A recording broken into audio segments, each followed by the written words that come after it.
Hi everyone, എൻ്റെ പേര് മാളവിക. ഞാൻ ഗവൺമെൻറ് മെഡിക്കൽ കോളേജ് ട്രിവാൻഡ്രം അവിടെ പഠിക്കുന്ന ഒരു സ്റ്റുഡൻ്റാണ്. അപ്പോൾ ഇന്ന് നമ്മൾ ഒന്നിച്ച് ഡിസ്കസ് ചെയ്യാൻ പോകുന്നത് കെമിസ്ട്രിയിലെ സ്ട്രക്ചർ ഓഫ് ആറ്റം എന്ന് പറയുന്ന ചാപ്റ്ററാണ്. അപ്പോൾ നമുക്കതിലേക്ക് കിടക്കാം. സ്ട്രക്ചർ ഓഫ് ആറ്റത്തിൽ ആദ്യം നമ്മൾ അറിയേണ്ടത് എന്താണ് ആറ്റം എന്നുള്ളതാണ്.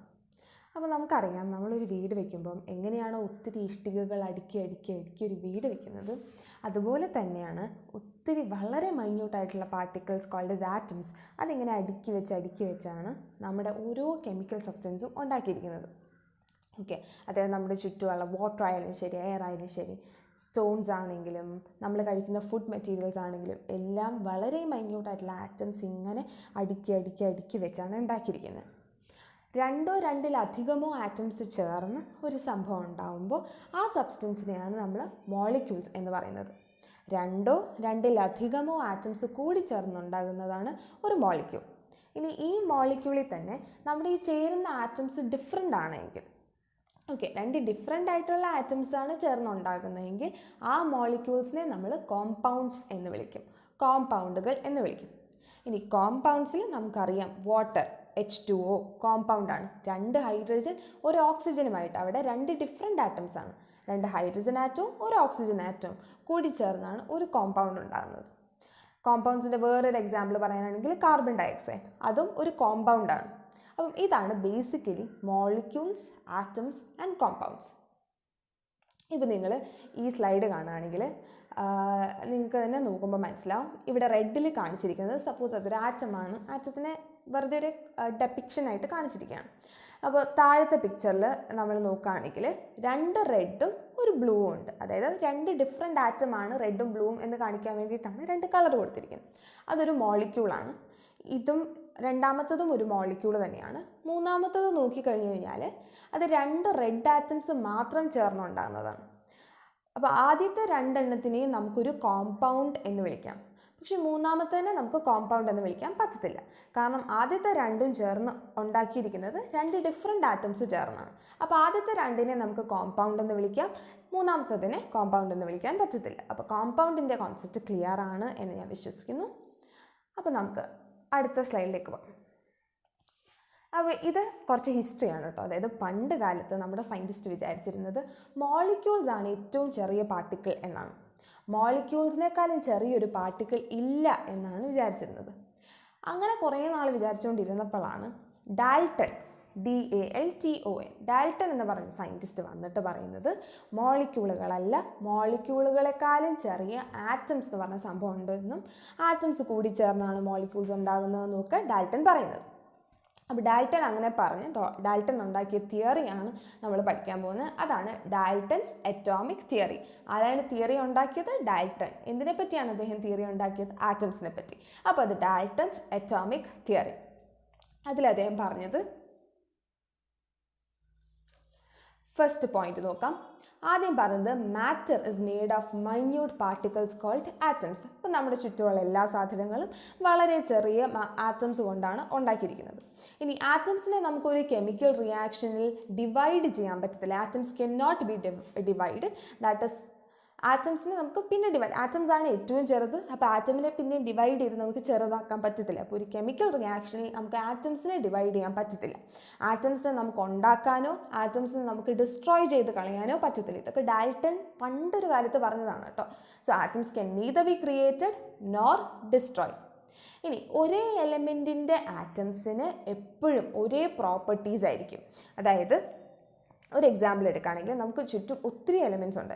കാർബൺ ഒരു എലമെൻ്റാണ്, ഹൈഡ്രജൻ ഒരു എലമെൻ്റാണ്, ഓക്സിജൻ, നൈട്രജൻ, ഫ്ലൂറിൻ, അങ്ങനെ ഒത്തിരി എലമെൻറ്റ്സ് ഉണ്ട്. ഇപ്പോൾ ഒരു കാർബൺ ആറ്റവും ഒരു ഓക്സിജൻ ആറ്റവും എടുത്തു കഴിഞ്ഞാൽ ഇത് രണ്ടും തീർച്ചയായിട്ടും ഡിഫറെൻ്റ് ആയിരിക്കും. അതിന് ഡിഫറെൻറ്റ് മാസ് ആയിരിക്കും, ഡിഫറെൻറ്റ് പ്രോപ്പർട്ടീസ് ആയിരിക്കും. അതുകൊണ്ടാണല്ലോ നമ്മൾ അതിനെ 2 പേരിട്ട് വിളിക്കുന്നത്, ഒന്നിനെ കാർബൺ എന്നും ഒന്നിനെ ഓക്സിജൻ എന്നും.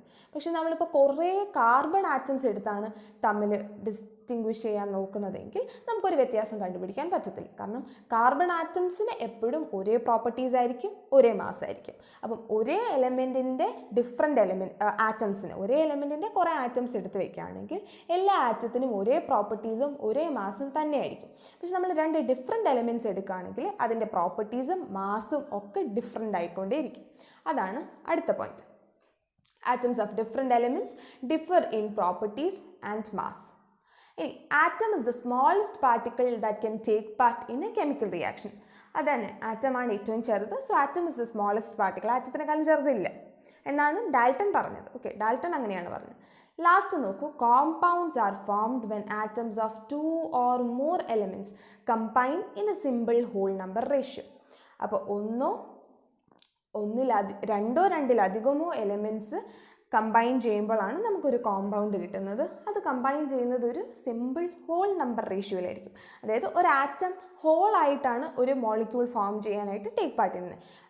അതായത് ഇപ്പോൾ ഒരു ഓക്സിജൻ ആറ്റമാണ്, അപ്പോൾ ഒരു ഓക്സിജൻ ആറ്റമാണുള്ളതെങ്കിൽ ആ ഓക്സിജൻ ആറ്റം മുഴുവൻ ഒരു മോളിക്യൂൾ ഫോം ചെയ്യാൻ വേണ്ടിയിട്ട് ഉപയോഗിക്കും. അല്ലാണ്ട് ഒരു ഓക്സിജൻ ആറ്റത്തിൻ്റെ പകുതി എടുത്തിട്ട് അല്ലെങ്കിൽ 1/4 ഭാഗം എടുത്തിട്ട് നമുക്കൊരു മോളിക്യൂൾ ഫോം ചെയ്യാൻ പറ്റത്തില്ലല്ലോ. ഒരു ഓക്സിജൻ ആറ്റം എന്ന് പറഞ്ഞാൽ അതൊരു സ്പിയറാണ്. അപ്പോൾ ആ സ്പിയർ കംപ്ലീറ്റ് ആയിട്ട് ഒരു മോളിക്യൂളിൽ ചെയ്യാൻ പറ്റുള്ളൂ. അല്ലെങ്കിൽ 2 എണ്ണം, അല്ലാതെ 1.5, 1.25 അങ്ങനെ ഒരു രീതിയിൽ ആറ്റംസ് കമ്പൈൻ ചെയ്യത്തില്ല. ആറ്റംസ് എപ്പോഴും ഇങ്ങനെ ഹോളായിട്ടേ കമ്പൈൻ ചെയ്യത്തുള്ളൂ എന്നാണ് ഡാൽട്ടൺ പറഞ്ഞത്. അപ്പോൾ വാട്ടർ എടുക്കുകയാണെങ്കിൽ 2 ഹൈഡ്രജൻ ആറ്റം ഒരു ഓക്സിജൻ ആറ്റമായിട്ട് കമ്പൈൻ ചെയ്തു. അല്ലാതെ ഒരു ഹൈഡ്രജൻ ആറ്റത്തിൻ്റെ പകുതി പിന്നെ വേറൊരു ഹൈഡ്രജൻ ആറ്റത്തിൻ്റെ പകുതി അങ്ങനെയല്ലല്ലോ. സോ അതാണ് ആറ്റംസ് എപ്പോഴും കമ്പൈൻ ചെയ്യുന്നത് ഒരു സിമ്പിൾ ഹോൾ നമ്പർ റേഷ്യോയിലാണെന്ന് ഡാൽട്ടൺ പറഞ്ഞത്. ഇത്രയുമാണ് ഡാൽട്ടൻ്റെ അറ്റോമിക് തിയറിയിലുള്ളത്. സോ ഇനി നമുക്ക് ബാക്കി കാര്യങ്ങളിലേക്ക് പോകാം. അപ്പം ആദ്യം വിചാരിച്ചിരുന്നു മോളിക്യൂൾസ് ആണ് ഏറ്റവും ചെറുത്. മോളിക്യൂൾസിനെ പറ്റി ഒരു കാര്യം കൂടെ പറയാം. അതായത് ഒരു സബ്സ്റ്റൻസിൻ്റെ എല്ലാ പ്രോപ്പർട്ടീസും കാണിക്കുന്ന ഏറ്റവും ചെറിയ പാർട്ടിക്കിളാണ് ഒരു മോളിക്യൂൾ. ഓക്കെ, നമ്മൾ ആ മോളിക്യൂളുകൾ എങ്ങനെയാണ് ഉണ്ടാക്കിയിരിക്കുന്നത്? ആറ്റംസ് കൂടിച്ചേർന്നാണ് മോളിക്യൂൾസ് ഉണ്ടാക്കിയിരിക്കുന്നത്. പക്ഷേ ഈ ആറ്റംസിനെ നമ്മൾ പിന്നെയും സ്പ്ലിറ്റ് ചെയ്യാൻ, അതായത് ഈ മോളിക്യൂൾസിനെ നമ്മൾ പിന്നെയും സ്പ്ലിറ്റ് ചെയ്ത് ആറ്റംസ് ആക്കി കഴിഞ്ഞാൽ ആ ആറ്റംസിന് സബ്സ്റ്റൻസിൻ്റെ ഒരു പ്രോപ്പർട്ടി ഉണ്ടാവില്ല. ഫോർ എക്സാമ്പിൾ, നമ്മൾ എഗൈൻ വെള്ളം. സോ 1 മോളിക്യൂൾ വാട്ടർ, അതായത് H2O. ഈ 1 മോളിക്യൂൾ വാട്ടറിന് നമ്മൾ ഒരു കുമ്പിളിൽ വെള്ളം എടുത്തു കഴിഞ്ഞാൽ ആ വെള്ളത്തിന് എന്തൊക്കെ പ്രോപ്പർട്ടീസ് ഉണ്ടോ ആ പ്രോപ്പർട്ടീസൊക്കെ ഈ ഒരു മോളിക്യൂൾ വാട്ടറിന് ഉണ്ടാകും. പക്ഷെ നമ്മൾ ഈ വാട്ടറിനെ H2Oനെ സ്പ്ലിറ്റാക്കി 2 ഹൈഡ്രജനും 1 ഓക്സിജനും ആക്കി മാറ്റിക്കഴിഞ്ഞാൽ ഈ ഹൈഡ്രജന് ഒരിക്കലും വാട്ടറുമായിട്ട് ഒരു ബന്ധം ഉണ്ടാവില്ല. ഹൈഡ്രജൻ വേറൊരു എലിമെൻ്റ് ആണ്, അതൊരു വേറൊരു സാധനമാണ്. അപ്പോൾ ഈ ഹൈഡ്രജനെ നമുക്ക് ഒരിക്കലും വാട്ടറായിട്ട് കമ്പയർ ചെയ്യാൻ പറ്റത്തില്ല. ഹൈഡ്രജന് വാട്ടറായിട്ട് ഒരു ബന്ധം ഉണ്ടാവില്ല. അതുപോലെ തന്നെയാണ് ഓക്സിജനും വാട്ടറായിട്ട് ഒരു ബന്ധം ഉണ്ടാവില്ല. പക്ഷേ ഈ 2 സാധനങ്ങളൂടെ ചേർന്ന് H2O ഉണ്ടായിക്കഴിഞ്ഞാൽ അതിന് വാട്ടറിൻ്റെ, അതൊരു മോളിക്യൂൾ ആണെങ്കിൽ പോലും അത് വാട്ടറിൻ്റെ എല്ലാ പ്രോപ്പർട്ടീസും കാണിക്കും. അപ്പം ഒരു മോളിക്യൂളാണ് ഒരു സബ്സ്റ്റൻസിൻ്റെ എല്ലാ പ്രോപ്പർട്ടീസും കാണിക്കുന്ന ഏറ്റവും ചെറിയ യൂണിറ്റ്. ഏറ്റവും ചെറിയ യൂണിറ്റ് അല്ലാണ്ട് ചോദിച്ചു കഴിഞ്ഞാൽ ഒത്തിരി ആറ്റംസ് ചേർന്നാണ് മോളിക്യൂൾസ് ഉണ്ടാകുന്നത്. പക്ഷേ ഒരു സബ്സ്റ്റൻസിൻ്റെ എല്ലാ പ്രോപ്പർട്ടീസും കാണിക്കുന്ന ഏറ്റവും ചെറിയ യൂണിറ്റ് എന്ന് പറയുന്നത് മോളിക്യൂളാണ്. അപ്പോൾ ആദ്യം നമ്മൾ മോളിക്യൂൾസ് ഉണ്ടെന്ന് പറഞ്ഞു. പിന്നെ ഡാൽട്ടൺ വന്നിട്ട് പറഞ്ഞു മോളിക്യൂൾസ് അല്ല, മോളിക്യൂൾസിനേക്കാളും ചെറുത് ആറ്റംസ് ആണെന്ന് പറഞ്ഞു. അത് കഴിഞ്ഞപ്പോൾ പിന്നെ സയൻറ്റിസ്റ്റ് എന്ത് വിചാരിച്ചു? എന്നാൽ പിന്നെ ആറ്റവും അല്ല, ആറ്റത്തിനേക്കാളും ചെറുതായിട്ട് എന്തെങ്കിലും ഉണ്ടോ എന്ന് കണ്ടുപിടിക്കാനുള്ളൊരു ശ്രമത്തിലായിരുന്നു എല്ലാവരും. സോ അങ്ങനെ ഫൈനലി അവർ കണ്ടുപിടിച്ചു ആറ്റം അല്ല, ആറ്റത്തിൻ്റെ അകത്ത് പിന്നെയും ആറ്റത്തിനേക്കാളും മൈന്യൂട്ടായിട്ടുള്ള പാർട്ടിക്കിൾസ് ഉണ്ടെന്ന്. ആ പാർട്ടിക്കിൾസിനെയാണ് സബ് അറ്റോമിക് പാർട്ടിക്കിൾസ് എന്ന് വിളിച്ചത്. ആറ്റത്തിൻ്റെ അകത്തിരിക്കുന്ന പാർട്ടിക്കിൾസ്, അതാണ് സബ് അറ്റോമിക് പാർട്ടിക്കിൾസ്. ഈ പാർട്ടിക്കിൾസ് ഒക്കെ ആറ്റത്തിനേക്കാളും ചെറുതാണ്. ഓക്കെ, അപ്പോൾ മെയിൻലി നമുക്ക് 3 സബ് അറ്റോമിക് പാർട്ടിക്കിൾസ് ആണ് പഠിക്കാനുള്ളത്. ഏതൊക്കെയാണെന്ന് വെച്ചാൽ electron, proton, neutron. Electron, proton, neutron എന്നുള്ള 3 സബ് അറ്റോമിക് പാർട്ടിക്കിൾസ് ആണ് നമുക്ക് പഠിക്കാനുള്ളത്. ഇനി ഈ സബ് അറ്റോമിക് പാർട്ടിക്കിൾസിനെ പറ്റി ഇൻ ഡീറ്റെയിൽ നമ്മൾ പഠിക്കാൻ പോകാം. അപ്പോൾ ആദ്യം നമ്മൾ എങ്ങനെയാണ് ഈ പാർട്ടിക്കിൾസ് കണ്ടുപിടിച്ചതെന്ന് അറിയണ്ടേ, എങ്ങനെയാണ് ഈ പാർട്ടിക്കിൾസ് ഡിസ്കവർ ചെയ്തതെന്ന് നമുക്കറിയാം. അപ്പോൾ ആദ്യം നമ്മൾ നോക്കുന്നത് discovery of an electron. Discovery of an ഇലക്ട്രോണിനെ പറ്റിയിട്ട് ഇൻ ഡീറ്റെയിൽ ഇതേ ചാനലിൽ ഒരു വീഡിയോ ഓൾറെഡി ചെയ്തിട്ടുണ്ട്. അപ്പോൾ ആ വീഡിയോയുടെ ലിങ്ക് ഡിസ്ക്രിപ്ഷൻ ബോക്സിൽ ഇട്ടേക്കാം. നിങ്ങൾക്ക് എന്തെങ്കിലും ഡൗട്ട് ഉണ്ടെങ്കിൽ അതിൽ കയറി നോക്കുക. ആ വീഡിയോ കണ്ടിട്ട് വേണം ഈ വീഡിയോ കാണാൻ വരാനായിട്ട്. സോ ഡിസ്കവറി ഓഫ് ഇലക്ട്രോണിൻ്റെ ഡിസ്കവറി എങ്ങനെയായിരുന്നു എന്നുള്ളത് ബ്രീഫായിട്ട് ആ വീഡിയോയിലുണ്ട്, വളരെ ഡീറ്റെയിൽഡായിട്ട് ആ വീഡിയോയിലുണ്ട്. അപ്പോൾ ബ്രീഫായിട്ട് ഞാൻ ജസ്റ്റ് ഒന്ന് പറയുകയാണെങ്കിൽ ഇലക്ട്രോൺസിൻ്റെ ഡിസ്കവറി ചെയ്തത് ജെ തോംസൺ എന്ന് പറഞ്ഞ സയൻറ്റിസ്റ്റ് ആയിരുന്നു. അദ്ദേഹം ഒരു എക്സ്പെരിമെൻ്റ് നടത്തി. ആ എക്സ്പെരിമെൻ്റ് എന്ന് പറഞ്ഞാൽ cathode ray discharge tube experiment. So cathode ray discharge tube experiment എന്ന് പറഞ്ഞൊരു എക്സ്പെരിമെൻ്റ് നടത്തി ജെ തോംസൺ ആണ് എന്ത് കണ്ടുപിടിച്ചത്? ഇലക്ട്രോൺസിനെ കണ്ടുപിടിച്ചത്. ഇതാണ് നമ്മുടെ എക്സ്പെരിമെൻറ്റിൻ്റെ സെറ്റപ്പ്. അദ്ദേഹം ഇങ്ങനെയൊക്കെ കണക്ഷൻസ് ഉണ്ടാക്കിയിട്ട് ബാറ്ററി ഓൺ ചെയ്തപ്പോൾ കാഥോഡിൽ നിന്ന്, അതായത് നെഗറ്റീവ്ലി ചാർജ്ഡ് ഇലക്ട്രോഡ് ആയിട്ടുള്ള കാഥോഡിൽ നിന്ന് എന്തോ ഒരു സാധനം ആനോഡിലേക്ക് പോകുന്നതായിട്ട് അദ്ദേഹത്തിന് മനസ്സിലായി. അതിനെ അദ്ദേഹം കാഥോഡ് റേസ് എന്ന് വിളിച്ചു. എന്തെന്ന് വിളിച്ചു? കാഥോഡ് റേസ് എന്ന് വിളിച്ചു. ഈ കാഥോഡ് റേസ് കാഥോഡിൽ നിന്ന് വരുന്നത് കൊണ്ടും ആനോഡിലേക്ക് പോകുന്നത് കൊണ്ടും അത് നെഗറ്റീവ്ലി ചാർജ്ഡ് ആണെന്ന് മനസ്സിലായി. അങ്ങനെയാണ് ആറ്റത്തിൻ്റെ അകത്ത് നെഗറ്റീവ്ലി ചാർജ്ഡ് ആയിട്ടുള്ള ഇലക്ട്രോൺസ് എന്ന് പറയുന്ന പാർട്ടിക്കിൾസ് ഉണ്ട് എന്ന് ജെ തോംസന് മനസ്സിലാകുന്നത്. ഈ കാഥോഡ് റേസിനെയാണ് പിന്നെ റീനെയിം ചെയ്ത് ഇലക്ട്രോൺ ഒക്കെ ആക്കിയത്. സോ ഇൻ ഡീറ്റെയിൽ ഈ എക്സ്പെരിമെൻറ്റിനെ പറ്റി ഓൾറെഡി ഒരു വീഡിയോ ഈ ചാനലിലുണ്ട്. സോ അതെല്ലാവരും കയറി കണ്ടിട്ട് വേണം ഇതിൻ്റെ ബാക്കി കാണാനായിട്ട്. അങ്ങനെ ഇലക്ട്രോണിൻ്റെ ഡിസ്കവറി ജെ തോംസൺ നടത്തി. ജെ തോംസൻ്റെ ഇലക്ട്രോൺ ഡിസ്കവറി എക്സ്പെരിമെൻറ്റിൻ്റെ കൺക്ലൂഷൻസ് ആണ് ഈ എഴുതിയിരിക്കുന്നത്. അതായത് ആ എക്സ്പെരിമെൻറ്റ് നടത്തിയപ്പം തോംസൺ എന്തൊക്കെയാണ് മനസ്സിലായതെന്നുള്ളത്. എന്തൊക്കെയാണ് തോംസൺ മനസ്സിലായത്? തോംസന് മനസ്സിലായി, he identified the presence of negatively charged particles called as electrons in an atom. ഒരു ആറ്റത്തിൽ നെഗറ്റീവ്ലി ചാർജ്ഡ് ആയിട്ടുള്ള ഇലക്ട്രോണുകളുടെ പ്രസൻസ് ഉണ്ട് എന്ന് തോംസൺ കണ്ടുപിടിച്ചു. രണ്ടാമത്, when an electric current was passed, all gases gave same negative particle that showed electrons are present in all substances. അതായത് ഒരു gas, ആ ഡിസ്ചാർജ് ട്യൂബിനകത്ത് ഗ്യാസ് ഉണ്ട്. അപ്പോൾ ആ ഏതൊരു ഗ്യാസ് ആണെങ്കിലും, നമ്മൾ ഗ്യാസ് ഇപ്പോൾ ഹൈഡ്രജൻ വെച്ചാലും ഓക്സിജൻ വെച്ചാലും ഏത് ഗ്യാസ് വെച്ചാലും നമുക്ക് ഒരേപോലത്തെ കാഥോഡ് റേസ് കിട്ടി. കാഥോഡ് റേസിൻ്റെ പ്രോപ്പർട്ടികളും സെയിം ആയിരുന്നു. അതിൻ്റെ അർത്ഥം എല്ലാ ആറ്റത്തിലും, ഏത് ആറ്റം ആണെങ്കിലും എല്ലാ ആറ്റത്തിലും ഇലക്ട്രോൺസ് എന്ന് പറയുന്ന സാധനം പ്രസൻറ്റ് ആണ് എന്നും ഇലക്ട്രോൺസിൻ്റെ ചാർജ് നെഗറ്റീവ് ആണെന്നും മനസ്സിലായി. So electrons are fundamental particles. Electrons are present in all atoms. എല്ലാ ആറ്റംസിലുള്ള ഫണ്ടമെൻ്റൽ ആയിട്ടുള്ള പാർട്ടിക്കിൾസ് ആണ് ഇലക്ട്രോൺസ്. ഇനി electrons are smaller than atoms and are present inside atom. Okay, electrons ആറ്റത്തിനെക്കാളും ചെറുതാണ്, ആറ്റത്തിനകത്താണ് ഇലക്ട്രോൺസ് ഇരിക്കുന്നത്. ഇലക്ട്രോൺസിൻ്റെ ചാർജ് എന്താണ്? നെഗറ്റീവ്ലി ചാർജ്ഡ് ആണ്. ഇത്രയുമാണ് ജെ തോംസൻ്റെ എക്സ്പെരിമെൻറ്റിൽ നിന്ന് നമ്മൾ ഇലക്ട്രോണിനെ കണ്ടുപിടിച്ചതും. ഇതൊക്കെയായിരുന്നു കൺക്ലൂഷൻ. അപ്പോൾ ഇലക്ട്രോൺ കഴിഞ്ഞാൽ നമ്മുടെ അടുത്ത സാധനം എന്താ? പ്രോട്ടോൺ. അടുത്ത സബ് അറ്റോമിക് പാർട്ടിക്കിളാണ് പ്രോട്ടോൺ. എന്താണ് പ്രോട്ടോൺ? പ്രോട്ടോൺസ് എന്ന് പറഞ്ഞാൽ നമുക്കറിയാം ഇലക്ട്രോൺസ് നെഗറ്റീവ്ലി ചാർജ്ഡ് ആണ്. അപ്പോൾ പ്രോട്ടോൺ എന്ന് പറഞ്ഞാൽ ആറ്റത്തിനകത്തുള്ള പോസിറ്റീവ്ലി ചാർജ്ഡ് ആയിട്ടുള്ള പാർട്ടിക്കിൾസ് ആണ്. പ്രോട്ടോൺസിനെ കണ്ടുപിടിച്ച സയൻറ്റിസ്റ്റിൻ്റെ പേരാണ് ഗോൾഡ്സ്റ്റീൻ. ഗോൾഡ്സ്റ്റീൻ എന്ന് പറയുന്ന സയൻറ്റിസ്റ്റാണ് പ്രോട്ടോൺസിനെ ഡിസ്കവർ ചെയ്യുന്നത്. എങ്ങനെയാണ് അദ്ദേഹം കണ്ടുപിടിച്ചത്? അദ്ദേഹം എന്ത് ചെയ്തു അറിയോ? തോംസൻ്റെ മോഡൽ അങ്ങ് കോപ്പി അടിച്ചു. തോംസൺ എങ്ങനെയാണ് കണ്ടുപിടിച്ചത്? ഒരു ഇലക്ട്രോൺ ഒരു cathode ray discharge tube experiment നടത്തി. ഇദ്ദേഹം അതേ ഡിസ്ചാർജ് ട്യൂബ് എക്സ്പെരിമെൻറ്റിൽ തന്നെ നേരെ തിരിച്ചു. നേരത്തെ തോംസൺ ആനോഡിൻ്റെ പുറകിൽ ഫ്ലൂറസെൻസ് വെച്ചിട്ടാണ് കാഥോഡ് റേസ് കണ്ടുപിടിച്ചത്. ഗോൾഡ്സ്റ്റീൻ എന്ത് ചെയ്തു? ഇതേ സംഭവം തന്നെ അദ്ദേഹം കാഥോഡിൻ്റെ പുറകിൽ ഫ്ലൂറസെൻസ് വെച്ചപ്പോൾ അദ്ദേഹത്തിന് മനസ്സിലായി ആനോഡിൽ നിന്ന് എന്തോ ഒരു സാധനം കാഥോഡിലേക്കും പോകുന്നുണ്ട് എന്ന് മനസ്സിലായി. കാഥോഡ് എന്താണ്? നെഗറ്റീവ്ലി ചാർജ്ഡ് ഇലക്ട്രോഡാണ്. അപ്പോൾ നെഗറ്റീവ് ചാർജുള്ള ഒരു ഇലക്ട്രോഡിലേക്ക് എന്തെങ്കിലും ഒരു സാധനം പോകണമെങ്കിൽ അതെന്തായിരിക്കും? പോസിറ്റീവ്ലി ചാർജ്ഡ് ആയിരിക്കും. അങ്ങനെയാണ് ഗോൾഡ്സ്റ്റീൻ പ്രോട്ടോൺസിനെ കണ്ടുപിടിക്കുന്നത്. ആനോഡിൽ നിന്ന് പോകുന്നതുകൊണ്ട് അദ്ദേഹം അതിനെ ആനോഡ് റേസ് എന്ന് വിളിച്ചു. എന്താണെന്നാ വിളിച്ചത്? ആനോഡ് റേസ് എന്ന് വിളിച്ചു.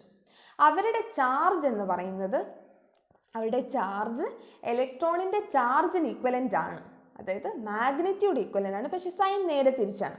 ഈക്വൽ ആൻഡ് ഓപ്പോസിറ്റ് ആണ്. Equal and opposite to the charge of an electron. Electron negatively charged ആണ്, പക്ഷേ പ്രോട്ടോൺ പോസിറ്റീവ്ലി ചാർജ്ഡ് ആണ്.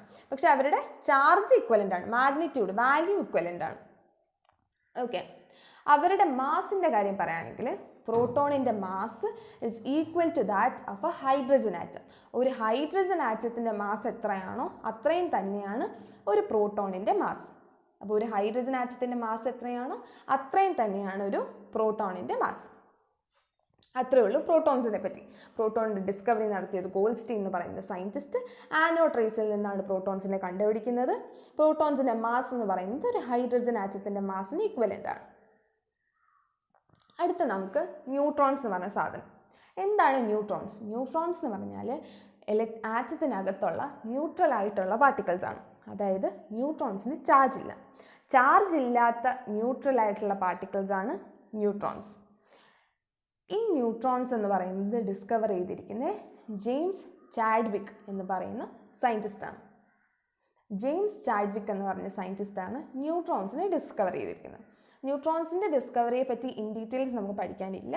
അപ്പോൾ ന്യൂട്രോണിനെ ഡിസ്കവർ ചെയ്തിരിക്കുന്ന ആരാണ്? ചാഡ്വിക് എന്ന് പറയുന്ന സയൻറ്റിസ്റ്റാണ്. ന്യൂട്രോണിൻ്റെ ചാർജ് എന്ന് പറയുന്നത് ന്യൂട്രോൺ ചാർജ് ലെസ് ആണ്. ഇനി അവരുടെ മാസിനെ പറ്റി.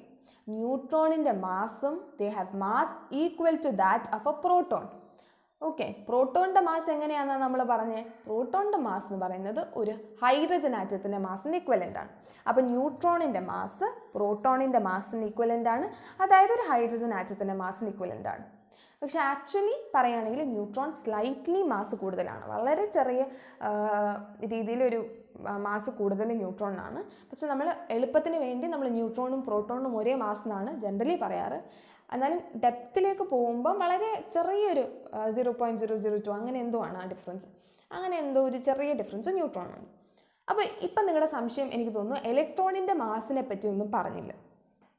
ഇലക്ട്രോണിൻ്റെ മാസിനെ പറ്റി പറയാത്ത കാര്യം എന്ന് വെച്ചാൽ ഇലക്ട്രോൺ റിലേറ്റീവ്ലി നമ്മൾ മാസ് പറയുന്നത് 0 എന്നാണ്. ഇലക്ട്രോൺ മാസ്ലെസ് എന്നാണ് പറയുന്നത്. അപ്പോൾ നിങ്ങൾ ആലോചിക്കുക, ഇലക്ട്രോൺ ഒരു പാർട്ടിക്കിളല്ലേ, പാർട്ടിക്കിൾ ഒരു ചെറിയ സാധനം ഉണ്ടെങ്കിൽ അതിന് എന്തെങ്കിലും ഒരു മാസ് ഉണ്ടാവാതിരിക്കില്ലല്ലോ. ഉണ്ട്, ഇലക്ട്രോൺ ഒരു മാസ് ഉണ്ട്. പക്ഷേ ആ മാസ് എന്ന് പറയുന്നത് പ്രോട്ടോണെയും ന്യൂട്രോണെയും വെച്ച് നോക്കുമ്പോൾ ഭയങ്കര ചെറുതാണ്. പ്രോട്ടോൺ ന്യൂട്രോൺ തന്നെ നിങ്ങൾക്കറിയാം ഒരു ആറ്റത്തിനകത്തിരിക്കുന്ന സബ് അറ്റോമിക് പാർട്ടിക്കിൾസ് ആണ്. അതെന്ത് ചെറിയ മാസമായിരിക്കും, എന്തുമാത്രം ചെറിയ മാസമായിരിക്കും, നമുക്ക് ആലോചിക്കാൻ പോലും പറ്റാത്ത അത്രയും ചെറുതാണ്. അതിനെ വെച്ച് കമ്പയർ ചെയ്യുമ്പോൾ പോലും ഇലക്ട്രോണിൻ്റെ മാസ് ഭയങ്കര ചെറുതാണ്. അതുകൊണ്ടാണ് ഇലക്ട്രോൺസിൻ്റെ മാസ് ജനറലി നമ്മളൊരു ആറ്റത്തിൻ്റെ മാസ് കാൽക്കുലേറ്റ് ചെയ്യുമ്പോൾ ഇലക്ട്രോണിൻ്റെ മാസ് നമ്മൾ എടുക്കാത്തത്. കാരണം വളരെ ചെറിയ ഒരു സംഭവം വരത്തുള്ളൂ, വളരെ ചെറിയൊരു കോൺട്രിബ്യൂഷനെ ഇലക്ട്രോണിൽ നിന്ന് വരുന്നു. അതുകൊണ്ടാണ് ഇലക്ട്രോൺസിൻ്റെ മാസ് ജനറലി 0 എന്ന് പറയുന്നത്, അതായത് കമ്പാരിറ്റീവ്ലി 0 എന്ന് പറയാറ്. ആക്ച്വലി അതിനൊരു മാസ് ഉണ്ട്, അത് വളരെ ചെറുതാണ്. It is 1/1837 times mass of A neutron എന്നാണ് പറയുന്നത്. ഇനി atoms of all elements are made of neutrons, protons and electrons. എല്ലാ എലിമെൻറ്റുകൾക്കും ന്യൂട്രോൺ ഉണ്ട്, പ്രോട്ടോൺ ഉണ്ട്, ഇലക്ട്രോൺ ഉണ്ട്. ഇതിനൊരു എക്സെപ്ഷൻ ഉണ്ട്, അത് ഹൈഡ്രജൻ ആറ്റമാണ്. ഹൈഡ്രജൻ ആറ്റത്തിൽ ഒരു പ്രോട്ടോണും ഒരു ഇലക്ട്രോണും മാത്രമേ ഉള്ളൂ. ഹൈഡ്രജൻ ആറ്റത്തിൽ ന്യൂട്രോൺ ഇല്ല. അപ്പോൾ ന്യൂട്രോൺ ഇല്ലാത്ത ഒരേ ഒരു ആറ്റം ഹൈഡ്രജൻ ആറ്റമാണ്. ബാക്കി എല്ലാ എലിമെൻറ്റ്സിൻ്റെ ആറ്റത്തിനും ന്യൂട്രോണും പ്രോട്ടോണും ഇലക്ട്രോണും മൂന്നും തന്നെ ഉണ്ട്. ഓക്കെ, സോ അപ്പോൾ നമ്മൾ സബ് അറ്റോമിക് പാർട്ടിക്കിൾസിൻ്റെ ഡിസ്കവറി കഴിഞ്ഞു. നമ്മൾ സബ് അറ്റോമിക് പാർട്ടിക്കിൾസിനെ ഇപ്പോൾ കണ്ടുപിടിച്ച് കഴിഞ്ഞു. അപ്പോൾ ആദ്യം ആറ്റംസ് ഡാൽട്ടൺ പറഞ്ഞു, പിന്നെ തോംസൺ ഇലക്ട്രോൺ കണ്ടുപിടിച്ചു, പിന്നെ ഗോൾഡ്സ്റ്റീൻ പ്രോട്ടോൺ കണ്ടുപിടിച്ചു, പിന്നെ ചാഡ്വിക് ന്യൂട്രോൺ കണ്ടുപിടിച്ചു. ഇത്രയും കാര്യങ്ങൾ ഓക്കെ. ഇനി നമ്മൾ പഠിക്കേണ്ടത് എങ്ങനെയാണ് ഈ പ്രോട്ടോൺസും ന്യൂട്രോൺസും ഇലക്ട്രോണും ഒരു ആറ്റത്തിനകത്ത് ഇരിക്കുന്നതെന്നാണ്. സോ എങ്ങനെയാണ് ഒരു ആറ്റത്തിനകത്ത് ഈ പ്രോട്ടോണും ന്യൂട്രോണും ഇലക്ട്രോണും ഇരിക്കുന്നതെന്നാണ് അടുത്തത് പറയാൻ പോകുന്നത്. അപ്പോൾ നമുക്ക് പിന്നെയും ഓരോ സയൻറ്റിസ്റ്റ് ഓരോ അറ്റോമിക് മോഡലുകൾ പറഞ്ഞു. ആദ്യം ഒരാൾ ഒരു സാധനം പറഞ്ഞു, പിന്നെ അത് തെറ്റാണെന്ന് പറഞ്ഞു, പിന്നെ അടുത്ത ആൾ വേറൊരു സാധനം പറയുന്നു, അതിലും തെറ്റുകുറ്റങ്ങൾ കണ്ടുപിടിച്ച് വേറൊരാൾ വേറൊരു അറ്റോമിക് മോഡൽ പറയുന്നു. ഇങ്ങനെ ഗ്രാജുവൽ ആയിട്ടുള്ളൊരു പ്രോസസ്, കുറേ പേര് കണ്ടുപിടിച്ചും തിരുത്തിയും അങ്ങനെയൊക്കെയാണ് നമ്മുടെ ഇപ്പോഴത്തെ ആറ്റം മോഡലിലേക്ക് എത്തുന്നത്. അപ്പോൾ ആദ്യം നമ്മുടെ ആറ്റം മോഡൽ പറയുന്നത് എഗെയിൻ തോംസൺസ് മോഡൽ ഓഫ് ആറ്റം ആണ്. എഗെയിൻ തോംസൺ ആണ് നമ്മുടെ ആദ്യത്തെ മോഡൽ ഓഫ് ആറ്റം പറയുന്നത്. ആ മോഡലിൻ്റെ പേര് plum pudding model. Plum pudding model ആണ് ആ മോഡലിൻ്റെ പേര്. അപ്പോൾ തോംസൺ ആണ് ആ മോഡൽ പറഞ്ഞത്, അതുകൊണ്ട് തോംസൺസ് മോഡൽ ഓഫ് ആറ്റം എന്നും വിളിക്കുന്നു, അല്ലെങ്കിൽ അതിനെ പ്ലം പുഡിംഗ് മോഡൽ എന്നും വിളിക്കും. എന്താണ് ഈ പ്ലം പുഡിംഗ് മോഡൽ? ഭയങ്കര സിമ്പിളാണ്. ഓക്കെ, ഭയങ്കര സിമ്പിളാണ്. ഇതാണ് പ്ലം പുഡിംഗ് മോഡലിൻ്റെ ഒരു ഫിഗർ. അതായത് നമ്മളൊരു പ്ലം കേക്ക് എടുക്കാമെന്ന് വെച്ചോ, ആ പ്ലം കേക്കിന് മുകളിൽ നമുക്കറിയാം കാഷ്യൂസ് ഉണ്ടാവും, റീസൻസ് ഉണ്ടാവും, അങ്ങനെ ഒത്തിരി സാധനങ്ങൾ ഉണ്ടാവും. അപ്പം ഈ പ്ലം കേക്കിൻ്റെ മുകളിൽ കാഷ്യൂസ് റീസൻസ് ഇരിക്കുന്ന പോലെ ഇലക്ട്രോൺസ് ഒരു ആറ്റത്തിൻ്റെ മുകളിൽ ഇങ്ങനെ എംബഡ് ചെയ്ത് ഇങ്ങനെ കുത്തി കുത്തി കുത്തി വെച്ചിട്ടുണ്ട് ഇലക്ട്രോണുകൾ. നമ്മുടെ കേക്കിലെ പ്ലം കേക്കിൻ്റെ ആ ഒരു സോഫ്റ്റ് ആയിട്ടുള്ള സ്പോഞ്ച് ആയിട്ടുള്ള സാധനം. ആ സാധനമാണ് ആറ്റത്തിൻ്റെ ബേസ്. അപ്പം അങ്ങനെ ഇരിക്കുന്ന ആറ്റത്തിൽ ആ കേക്കിൻ്റെ അകത്താണ് പോസിറ്റീവ് ചാർജ് യൂണിഫോംലി ഡിസ്ട്രിബ്യൂട്ട് ചെയ്തിരിക്കുന്നത്. അപ്പോൾ യൂണിഫോംലി ഡിസ്ട്രിബ്യൂട്ട് ചെയ്തിരിക്കുന്ന പോസിറ്റീവ് ചാർജിൻ്റെ ഒരു സ്പിയറാണ് ആറ്റം.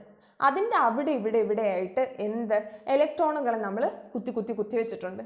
അപ്പോൾ ഇലക്ട്രോൺ എന്ന് പറയുന്ന നെഗറ്റീവ് ചാർജ് ഒരു സ്പിയറിൽ ഇങ്ങനെ നമ്മൾ കുത്തി വെച്ചിരിക്കുന്നു എന്നാണ് തോംസൺ പറഞ്ഞത്. അപ്പം ഇത് നോക്കിക്കഴിഞ്ഞാൽ നമുക്ക് മനസ്സിലാവും. ഈ സ്പിയർ കണ്ടില്ലേ, റെഡ് സ്പിയർ. ഈ റെഡ് സ്പിയർ എന്ന് പറയുന്നത് ഒരു സ്പിയർ ഓഫ് പോസിറ്റീവ് ചാർജാണ്. ആ സ്പിയറിൽ മൊത്തം നമ്മുടെ പോസിറ്റീവ് ചാർജ് ഡിസ്ട്രിബ്യൂട്ടഡ് ആണ്. അതിൽ അവിടെ ഇലക്ട്രോൺസ് എംബഡ് ചെയ്ത് വെച്ചിട്ടുണ്ട്.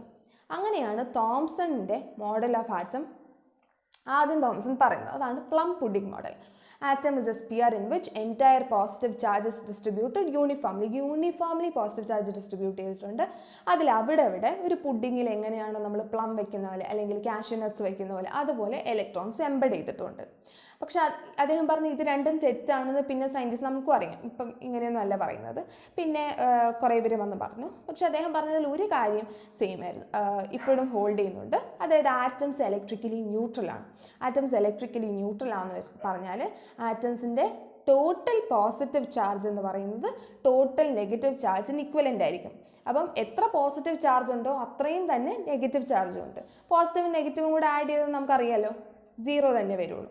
അപ്പം ആറ്റംസ് എന്ന് പറയുന്നത് ഇലക്ട്രിക്കലി ന്യൂട്രൽ ആണ്. ആറ്റംസിന് മൊത്തത്തിലൊരു ചാർജ് ഇല്ല. ആറ്റത്തിനകത്ത് ചാർജിൻ്റെ പാർട്ടിക്കിളുണ്ട്, ഇലക്ട്രോണും ഉണ്ട് പ്രോട്ടോണും ഉണ്ട്. പക്ഷേ എത്ര ഇലക്ട്രോൺ ഉണ്ടോ അത്രയും പ്രോട്ടോൺ തന്നെ കാണും. അപ്പോൾ ടോട്ടൽ ചാർജ് എന്ത് വരും? 0 വരും. അപ്പോൾ ആറ്റംസ് ഇലക്ട്രിക്കലി ന്യൂട്രൽ ആണെന്ന് പറയുന്ന ഒരൊറ്റ ടേം മാത്രമാണ് തോംസന്റെ മോഡലിൽ ഇപ്പോഴും ഹോൾഡ് ചെയ്യുന്നത്.